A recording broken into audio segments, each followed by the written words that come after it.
Now for the roundtable with News Channel 5 political analyst Brian Crowley. Santa always has his list, and a veteran political reporter like you does as well. So tell us what you're thinking about. Political list. Well, you know, I'm looking at the possibility that Ron DeSantis becomes our Defense Department Secretary. It would be an interesting move. It may be happening as we're speaking, so one never knows. Or not. Who knows in the world of Washington.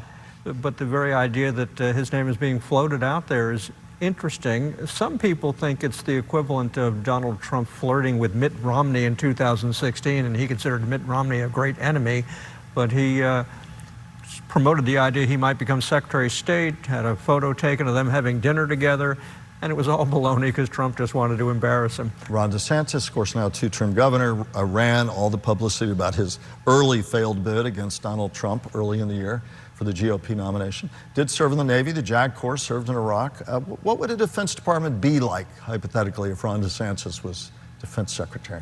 Well, I would sort of look at what he does when we have disasters coming and shortly after the disaster. He likes to organize things. You know, he created his own Florida Guard. He likes to line up all the trucks and get everything ready to go, and he's good at it. I mean, when it comes to removing debris and getting in there in the beginning and right after, he's very good at organizing things. And I think that if he became the Secretary of the DOD, I think he would listen to the Joint Chiefs of Staff. I think he'd be very military. He's talked a lot about get the woke out of military. Would we see a lot of that as well?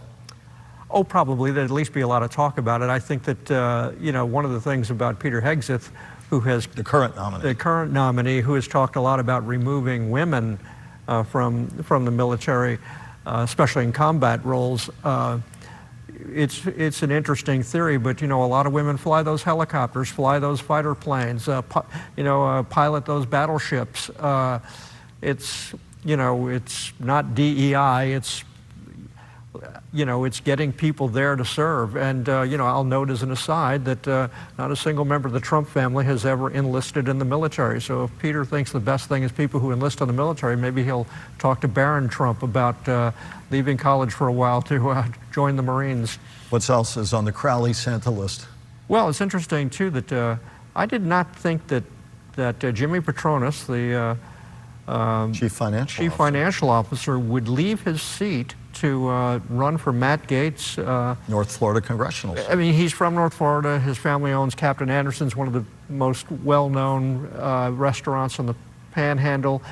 I just thought he'd be looking more at running for governor or something, which he still could do, but the idea that he's decided to run for Matt Gaetz' seat, as have a handful of others. Gaetz giving up the seat because he gave it up to BAG. Right. That fell through, so he said, I'm out of here. So he's decided to resign his position as CFO effective in March, which would be somewhat after the special election. So I think he's kind of rigging it a little bit in case he needs to come back. What else? You've got a long list like there. My list? Yeah, well, hey, you're old veteran. Well, Pam Bondi. We all want to know what's on the Santa list. We want to know what's on the Crowley political list. We hadn't expected Pam Bondi to become the AG nominee. AG nominee, but she is. Yeah. So that's sort of fascinating. I think there's been Pam Bondi's kind of been all over the place. She was really a moderate Republican when she was state attorney and attorney general of Florida. But then she got increasingly hardcore. I think that was more related to her ambitions than anything else. But I also just have this feeling that if she becomes AG, she'll talk a lot of MAGA stuff, but in the day-to-day operations of the AG, she'll be more realistic.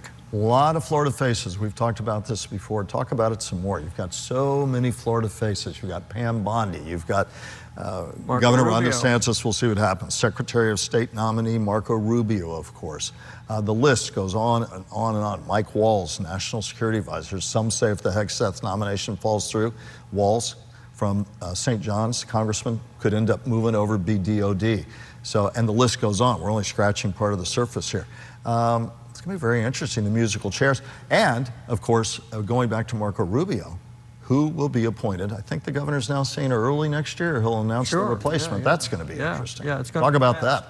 Well, it'd be interesting to see who he appoints. I mean, Laura Trump, Eric Trump's wife, she's the head of the RNC, or one of the heads of the RNC. She's eager to step into that role. She's lived in Florida all of 3.5 years, so she knows the state really well. I'm not rolling my eyes. I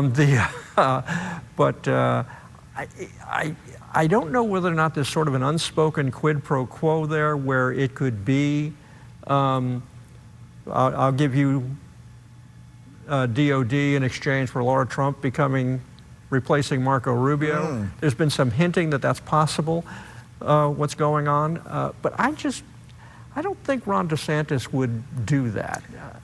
I just don't think he would do that kind of quid pro quo. That doesn't mean he wouldn't give the job to Laura Trump, but I don't think he would see it as a quid pro quo. And just as you're talking to, a lot of ifs and buts. We don't know what will happen with the Hegseth nomination. We don't know a lot of things. But all of these people are also always triangulating. Politicians do. How would it help me for any future plans I have, like, let's say, running for president again in 2028? Do I want to be part of an administration if the chance even came along?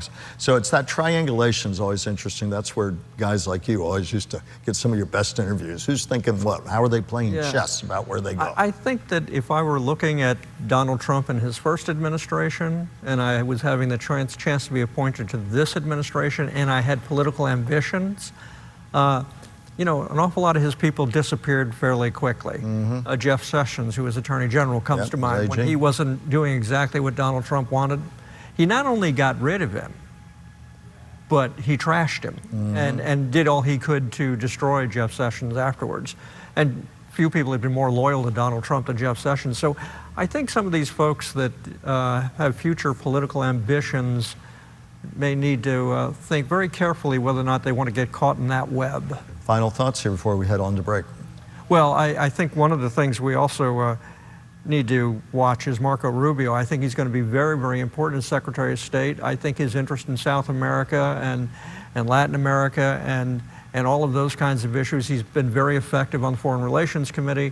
I think Marco Rubio is going to turn out to be a big plus for Donald Trump. And in South America, where China's making a lot of inroads and there's a lot of growing concern that the U.S. is ceding that to China in our own quote-unquote backyard. So it's going to be interesting to do. And a hawk on China, Iran, and the like.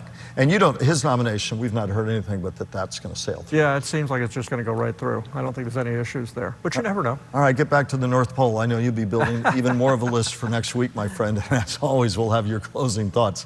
From Brian Crowley, the best in the biz, coming up in a moment.